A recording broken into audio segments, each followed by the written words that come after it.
Hello and welcome. As Halloween approaches, as is tradition with the Killing Floor franchise, the people at Tripwire have released a rather large update for the game with quite a few additions, including new weapons, a new map, a new standard boss and Zed, as well as a pretty large list of balance changes. First up, the items included that I am most excited about, the two new weapons, which are the Hemo-Goblin and the Seeker 6 for the Medic and Demolitionist respectively. These weapons add a new layer of play to both classes and allow them to step out of their traditional playstyles in what seems to be pretty dramatic ways. The Hemo-Goblin, a 7-shot dart-type weapon, fires large projectiles that bore into Zeds and either kill them instantly in the case of smaller enemies, or cause profuse bleeding, sapping them of their strength.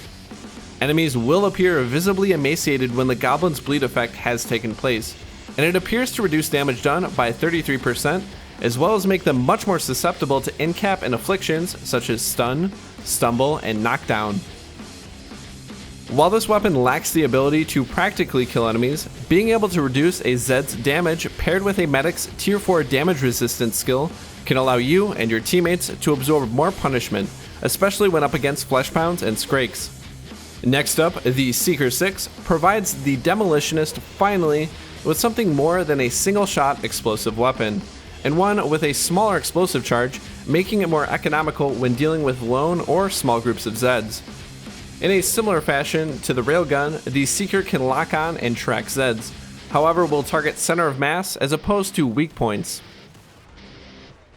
While shot per shot, it doesn't even come close to the grenade launchers. Its ability to lock on and fire quickly makes it great against single and medium Zeds or small groups of trash Zeds. In addition, during Zed time with Destroyer of Worlds, it can quickly lay down several powerful clouds of radiation, great for sealing multiple choke points or spawns. Against boss enemies, the Seeker actually performed very well, and while it will take quite a few shots to kill them, its ability to lock on is a godsend, especially against hands whose ability to dodge and strafe can be quite frustrating for RPG-wielding demos. The newest map, Nightmare, works very much like the Descent, placing you into a new small zone every successful wave, with the final zone reserved for the boss round. Personally, I really enjoyed the mix of maps, and they all seemed very well made, particularly the final portion and the one taking place in Stalingrad. Those familiar with the Poundemonium Weekly will remember the two enemies added to regular circulation, the Quarter Pounder and King Fleshpound. Quarter Pounds function as weaker yet much more aggressive versions of the traditional Fleshpound, but still bear a similar weakness to microwave attacks and explosives. The King Pounder, on the other hand, while relatively simple to fight early on, akin to an oversized Fleshpound, becomes much more deadly once he begins using his chest laser, able to quickly deplete health and armor even on a full-strength player.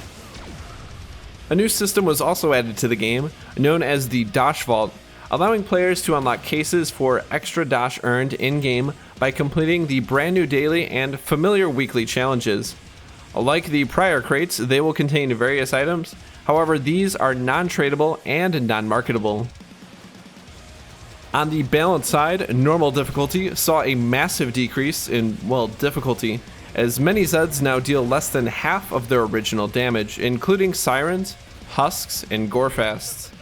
This was likely done to differentiate between hard and normal difficulties to a greater extent. For Zed behaviors, crawlers will now attempt to dodge the M203 grenade launcher, so be prepared for that for those who actually use the M16. Gorefiends can now also have their whirlwind attack interrupted, particularly helpful for berserkers who were previously pretty helpless against that special attack. Zed spawning behavior also was tweaked substantially. Overall, it seems they reduced the total amount of Zeds that could be spawned in at once, but increased the rate at which they spawned. This may help prevent players from being overwhelmed and surrounded on higher difficulties. Finally, the Medic Assault Rifle received a rework, pretty dramatically changing the feel of the rifle. Damage has been reduced by 15%, fire rate has been increased by 16%, mag size increased by 35%, and recoil has been reduced by 30%. While this gives it a theoretical faster time to kill and a higher damage per mag, it will have a tougher time plinking some enemies, such as Gorfiends and Sirens, as the recoil is still quite strong on this weapon. For a complete breakdown of the changes, feel free to click the link in the description or select the news section on the Killing Floor 2 page in your library. Thank you very much for watching, and until next time, happy hunting.